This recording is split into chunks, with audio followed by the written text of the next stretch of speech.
One of the biggest problems to relationship. There's always rules that people write for others to keep. You get married and people are expecting you to handle your wife in a way they want. Sometimes people say if this is working, but in actual sense, sometimes what people say perhaps is working for them is actually not working for them. Like some of us that test women with money. Yeah. Actually, in relationship, it's not good to set traps. It's actually good to allow everything to be natural. To flow organically.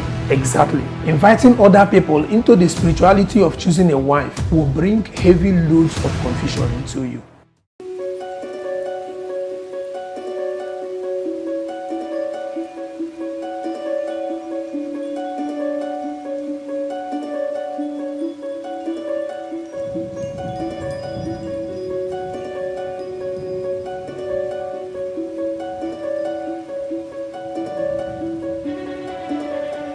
All right, hello and welcome to the COO, and hope you understand that right here at the COO we talk solution. And of course, my name is Chikeze Obona, and I have today on this platform a good friend of mine, a colleague, and an expert when it comes to relationship. You're welcome, Emma. Thank you very much. Thank you so much for coming around. All right, we are going to do a relative digress about relationship. We're going to break it down to the barest minimum and get to know what a productive and successful relationship is. Now, I will ask you this first question. How will you define a productive and a successful relationship, especially in this, our context, in Nigerian context, in African context? All right, that is a tough one actually, because when we talk about the global world, Africa or Nigeria, relationships are more or less individualistic, like it pertains with you and the person you are relating with. So there's no rule of engagement. There's nothing like an objective pattern of relationship. So, but then I will liken it to something that we can accept as objective, and that is when a relationship is peaceful, when a relationship has that kind of relative peace of mind, and everyone is relaxed and everyone is focused. I think every other thing that we can call productivity comes into that relationship. All right, so it practically has to do with, first of all, you have to get the first thing right. A peace of mind. Peace of mind.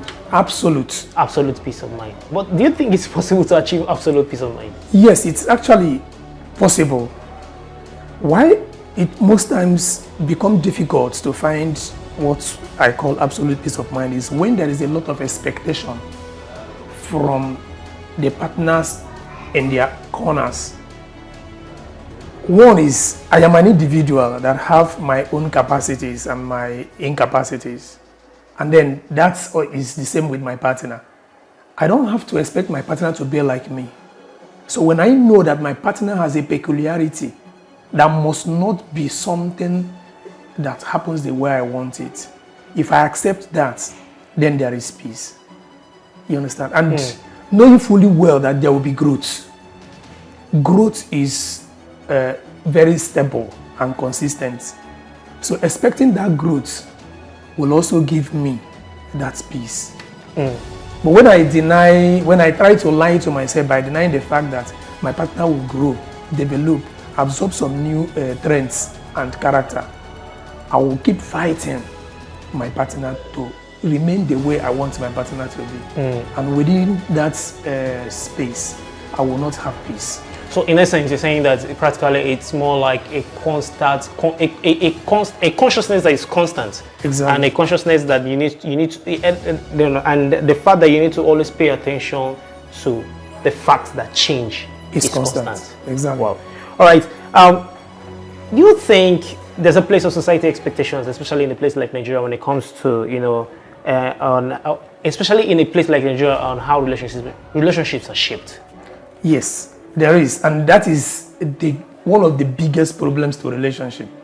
There's always rules that people write for others to keep. You get married and people are expecting you to handle your wife in a way they want.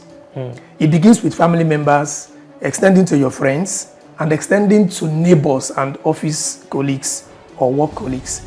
Now, your wife goes out, and people are sharing their own peculiar experiences with their partners. And they want, the way they present it, they want your wife to understand that she has not actually learned anything about relationship until she begins to practice what they had practiced, thinking that the fact that they were doing it wrong for 10 years, for 20 years even, or even for more, 30 years, makes them experts in relationship.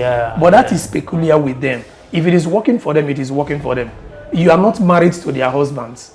But you know, sometimes people say if this is working, but in actual sense, sometimes what people say perhaps is working for them is actually not working for them.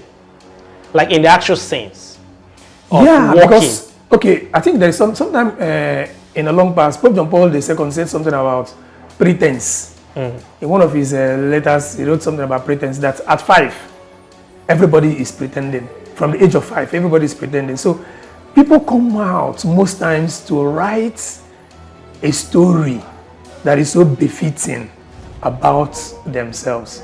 And most often you experience the real story when you get close to them. So some can come out with something that is not what is happening in their home. And they come out best when they tell the story of what is happening with them. And then some other persons do not have options, either to change or to quit. So they remain there, they accept the pain they don't want. And they want others to understand. Just like we believe that one cannot be rich unless the person suffers.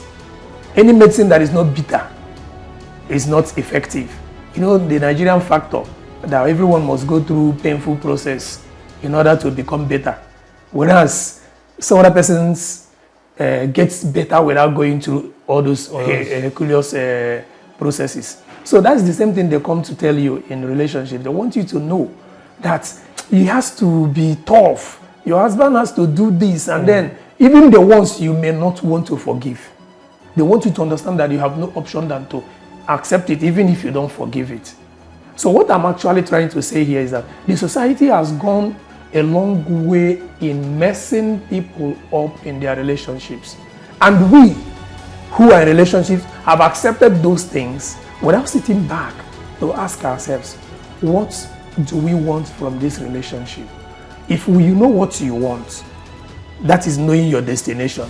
That is also being able to know the way to your destination. And what is the way? The way is what you're going to impute in that relationship to get that expected result. Of course. Away from what the society is positing. Because for the fact that 100 persons are saying the same thing doesn't make it right. You understand? Just like people will tell you when you have your first child, once the child is about 7 months old, people will tell you to start getting ready for the next one. No, you know those things. They don't know if you have a plan of 2 years or 3 years spacing. And they mount pressure with those words consistently, even from your family. And if you are not strong, you bend. And then you begin to procreate within a time range that is not favorable for you. You know, the essence of talking about relationship, because it shapes your destiny, it shapes your life. It's practically, it determines how far you're going to go in life. Okay, now look at this. There are key pillars. There are pillars to successful relationship. There are things you need to, there are things that are most like indicators that we are being successful here. So can we discuss the key pillars of relationship? You know, it go from emotional, financial, spiritual, etc. What are the key pillars? What do you think are the key pillars of a successful relationship? Okay, you know, most times we talk about emotional intelligence, but let me start from where I think for me is first. Sincerity and transparency. First, I have to tell myself that I am qualified to go into a relationship. It's not like all my guys are in relationship, then I have to join. Am I really ready? Am I really qualified? You know, qualification now is not the way we look at it. A guy begins to make some good cash, he thinks he's qualified because he can afford to pay bills. Another person thinks that he has prayed so much and his pastor or reverend has told him that there is someone that is connected to you that you need to get married. And then, family will tell you that your mates are making children already. And your mothers will begin to tell you about grandchildren and all of those things. That does not add to the pillars. So, but let's discuss it from this. Transparency is when I have to go into a relationship with a girl, I have to be very open. And I have to tell the girl exactly who I am. Exactly what I desire, what are my aspirations in life, what are my goal targets, and then what are my emotional dispositions. Do I have bad temper? Am I impatient? You understand? So all of it. Now that takes us to that emotional aspect of it. Some people say a lot about emotional intelligence. It's not just enough to have what you may assume as emotional intelligence. Without first of all be emotionally mature. Emotional maturity goes a long way to certify your emotional intelligence.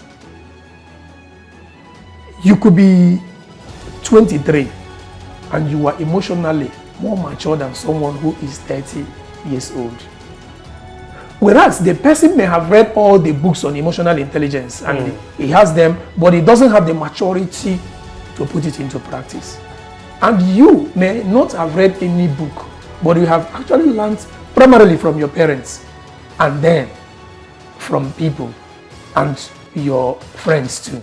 And all the stories you may have heard, which are not, let me say, they are not like book or scientific learning, but it is more like social learning. Okay, now, so when you are emotionally mature, emotional maturity is a situation where you will actually be able to understand that your partner could get moody and may not be able to explain why she's moody because it happened on her. Emotional maturity will also make you understand that your partner can burn food in the kitchen and good amount of money was spent to buy the food stuff. And the person did not burn the food intentionally. That is emotional maturity, not emotional intelligence. Emotional intelligence will start calculating costs. Emotional intelligence will also tell you, emotional maturity will also tell you that you have a baby and your partner, who is the mother of that child, could get so weak from house chores and she may sleep off and the baby may fall from bed. It is a possibility. How do you accept it? Do you come out blaming her, telling her how incompetent she is, how horrible she is? You understand? That is maturity. Maturity to understand that this person can err. And what do? You look at the other side, different from the side every other person would have looked at. Then on the financial aspects of that pillar, the most wonderful thing you can do to yourself in relationship is to open up to your partner. Because one is that sometimes we tend, both on the side of the female and the male, we tend to hide our sources of income and how much we make. And why do we do that? Because we are scared that our partners may be extravagant spenders. It doesn't happen only to women. I know some guys who could borrow money from their partner and they will not repay or they will not pay back because they believe that it is our money. But some ladies also will start spending, making demands that will bring quarrel because they have seen cash. So when you discuss that, especially if you are able to talk about it before you get married, in this talking stage, it will dispose you, using your own tax, it will dispose you to knowing the strength of your partner's financial managerial capacity. Remember that one doesn't have to starve. One doesn't have to be stingy to show that he or she is not materialistic. Like some of us that test women with money. Actually, in relationship, it's not good to set traps. It's actually good to allow everything to be natural. to flow organically. Exactly. You understand? But when you say traps, you get unexpected results. But when it happens naturally, you get the most real results. Then spiritually, we have a lot of spiritual immaturity everywhere in relationship. You know, okay, for instance, I asked my mom how she met my dad. And when she told me the story, I realized that my dad did not go to any prayer warrior to ask for intercession, to ask to be revealed to who will be his wife. You know, those in the back, in the years beyond, he first went to my mother's father. And when he did, my maternal grandfather asked him to go and talk to the lady he wants. And when he did, he was accepted. And that is how they started the journey to their marriage. And they got married and they lived the much they lived before my father died. So now, I married at the age where it is almost like everyone has to pray and ask for various people to pray for them. Sometimes people have referred me to ladies. And I said, no, I find my wife by myself. Sure. And eventually I did. And I'm grateful I did. So now, this spiritual thing, there is no problem with talking to God on your own to guide you in your choice of a life partner or when you want to go into a serious relationship. But this situation of inviting other people into the spirituality of choosing a wife will bring heavy loads of confusion into you. At the end of the day, you end up marrying the person they have told you is spiritually selected for you. And this person's obanje will develop in your house. And then you go back to the same people to help you pray, deliver, and then change your wife. I think the cardinal thing I'm going to pick for what you said is have an open mind. Be very sure. Have clarity of what you want. Because some people are actually confused. Yeah. How what they want. Much. Have clarity of what you want. Be able to communicate what you want and look out for what you want. And sometimes I can remember someone saying, be a reflection of what you want. Of what you want, exactly. All right. And then there's this very cardinal question I still want to ask you. Okay, in your experience, because you've been a relationship coach for years and you're happily married as well. Okay, what role does communication play in fostering success in a romantic relationship, especially? I think communication is quite important in every kind of relationship. Yes. But I think the focal point now is a romantic relationship. Yes. What role does communication play? You know, I think communication is actually underrated in romantic relationship. It is actually underrated. You know, for me, communication is conversation. Yeah. But most of us think that communication is, how are you? How was your night? Conversation, even the most difficult topic. The Yes. most difficult topic. Have you eaten? What are you wearing? When are you going out? A lot of our youths think that is communication. Communication is when you sit back and converse about issues. First of all, talk about your prospects, even at the talking stage, because that is the time you will know someone who is aligning with you. Talk about family.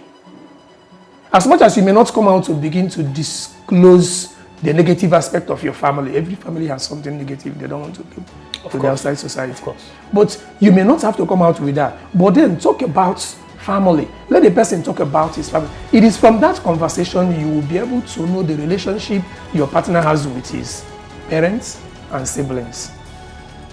And then you talk about, when I say something about prospects, I may not be carrying out my dreams right now, but I'm doing something that is different from my dream while I am walking on the road to the way to my dream.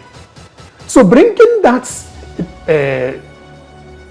aspect of my dream as a point in our discussion will help me know if my partner is actually attracted to this. Because if my partner is not attracted to it and doesn't see any value in it, there is no need agreeing to live and spend time with that person, because you run on that dream alone. And the distraction that will be coming from the dislike of that your dream from your partner will slow you down, or kill your dream. That's a cardinal point. Are you getting the point now? Yeah. So, like minds. And it's not just about you who is demanding from your partner. What about your own disposition to your partner's dream? You understand? And that is why sometimes people go into a relationship, and when you leave that relationship, if it doesn't work, there is nothing you can hold on to as something you achieved from that relationship.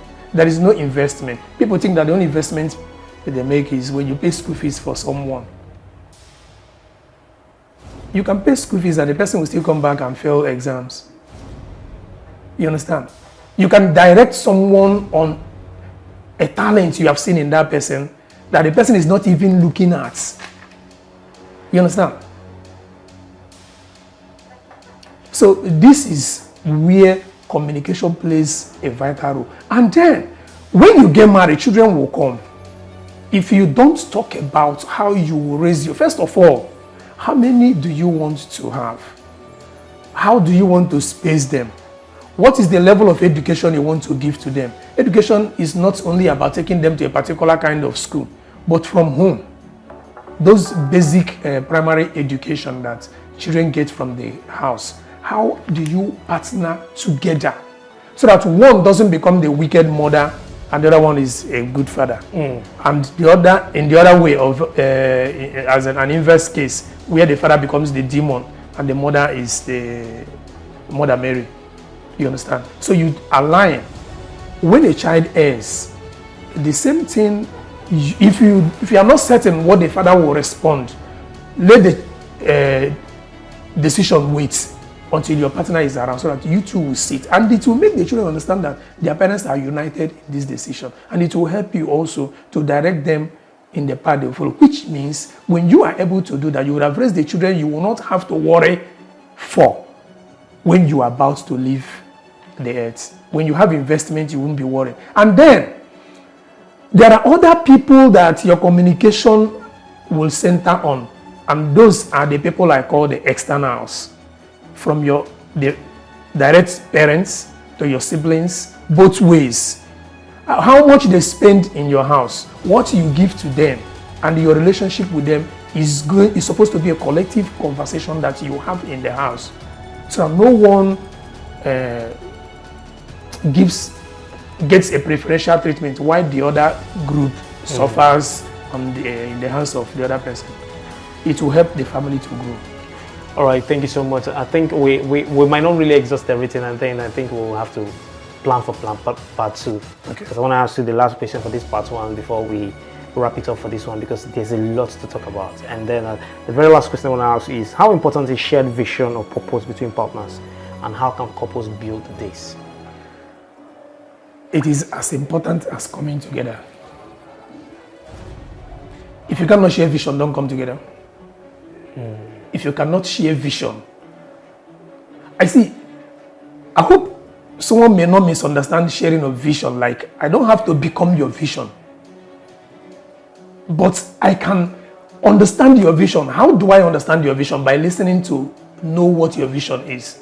First, I listen and I get it. And when I get it, I go to do a further investigation on it so that I will be able to know how to assist you to achieve it. Now, how will that vision benefit the family? If that vision will not benefit the family, I think we have to sit back, talk more on either redirecting it or dumping it entirely to look for another one. Because in life, we don't just get one vision entirely and that is it. Yeah. So there is still room for expansion. So once any vision cannot benefit the family, I think something should be done about it. But you cannot say anything or do anything about something you do not know. So there is always a reason to sit back, bringing back communication, sit back again, talk about it. The person that has the vision should bring details. You understand? Not like a situation where you have to hide some information because you don't want your partner, especially where you think the financial benefit that will come or the revenue that it will generate will make your partner know what you're earning. Then you hide a lot of the information so that when you go on it alone, your partner will not know what you're earning. It doesn't make sense. Because at the end of the day, if trouble comes from you executing that vision, it will affect the family. So it is as good as agreeing to come together. If you don't understand and appreciate and want to be involved in each other's vision, there's no need coming together. So I will encourage people who are going into relationships to be very open about their vision. Like I said earlier, be open about it and then run with it. However, even if you don't have the time to visit the location, to partner with that person, with your partner directly, because you are also pushing another vision that is also beneficial to the same center. What you need to do is to be both emotionally involved and then be committed in following up by having a conversation about the progress of each other's vision. Because when you don't, the other person may feel left out, the other person may feel abandoned, the other person may feel unappreciated, and it will affect the emotional disposition. So you see, these things, the whole things are so networked in such a way that you need to have that emotional maturity. You need to be transparent. You need to have conversation. You need to agree. Even if you disagree, even in your disagreements, let there be an agreement. You understand? Because when I see that my points against what you're saying is actually not really wonderful, the first thing I have to take care of is my ego. I have to let my ego calm down, because it is only my ego that will make me insist on a wrong decision. So now at the end of the day, everything comes back to that communication. And what does it bring? That's initial peace of mind. That's relaxed home. And that's happiness that all of us are seeking in relationship. All right, thank you so much, Ima. And then certainly we're going to come back next week for the part 2 of this. And I really appreciate your time as a relationship expert. Remember, this is the COO. And of course, we talk solution. See you next time. Thank you. Thanks.